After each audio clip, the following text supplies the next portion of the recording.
J.H. Hardy said, "The mathematician's patterns, like the painter's or the poet's, must be beautiful. The ideas, like the colors or words, must fit together in a harmonious way." So welcome to art class.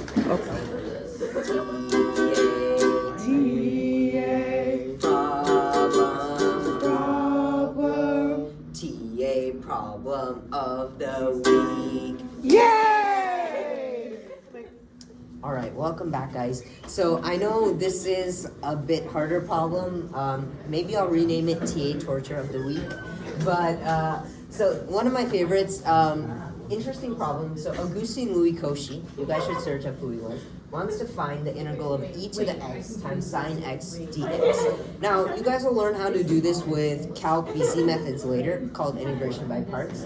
But let's dive into the world of complex numbers. So I gave this, given e to the ix is equal to sine x plus I cosine x, Euler's identity you learned in trig.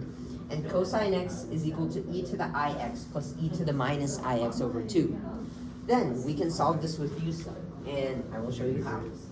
Alright, so we first start off with isolating I sine x is equal to e to the ix minus cosine x, which is e to the ix, 2e to the ix minus e to the ix minus e to the minus ix over 2, right? I just did common denominator. And this comes from your e to the ix, this comes from your cosine. And so you get I sine of x is equal to e to the ix minus e to the minus ix divided by 2. So sine of x is equal to e to the ix minus e to the minus ix over 2i. Now, we can see that if we plug that in here, this becomes a u sub problem, and it becomes a lot easier and not as scary.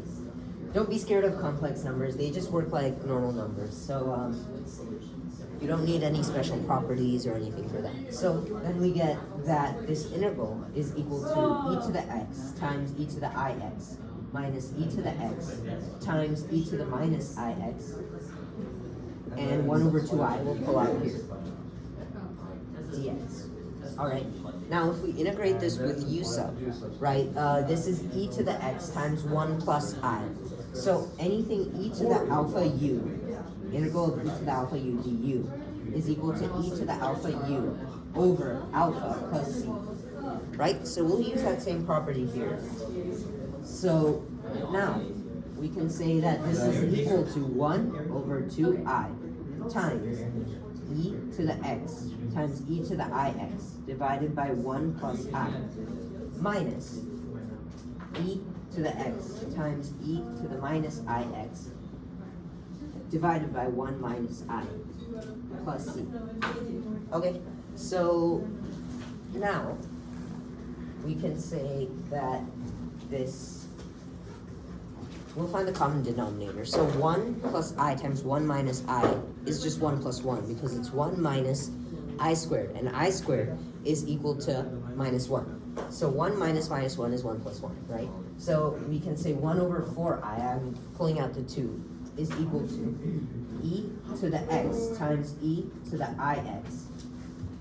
And then we multiply it again by I, plus I e to the x, e to the ix, minus e to the x, e to the minus ix, and then minus times minus is plus.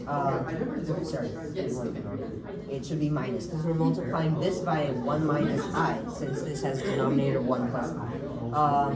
And then this becomes minus e to the x times e to the minus ix. And then we're multiplying by 1 plus I, so it's another minus. Minus I to the x e to the minus ix plus c.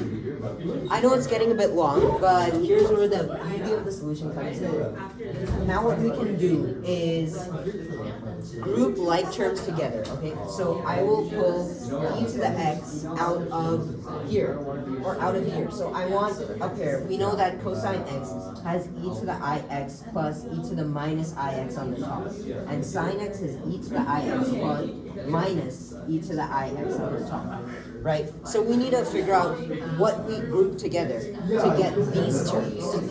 So I'm gonna first find sine x, right? E to the x times e to the ix minus e to the x minus e to the ix, right?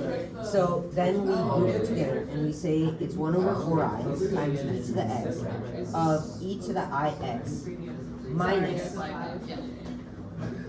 e to the minus ix. And then we can take out this I, right? Minus I, e to the, or sorry, minus I e to the x times e to the ix plus e to the minus ix, alright? Plus, okay, so now we have, we can distribute this 4i there. And we get that this over 4i, right? E to the ix minus e to the minus ix over 4i is sine x over 2, right? Because sine x is e to the ix minus e to the minus ix over 2i. So we get that this is e to the x sine x over 2 minus, now these i's cancel out when I distribute it there, and e to the ix plus e to the minus ix over 4 is cosine x over 2. So we get minus cosine e to the x cosine x over 2 plus c. And that's the answer to our n.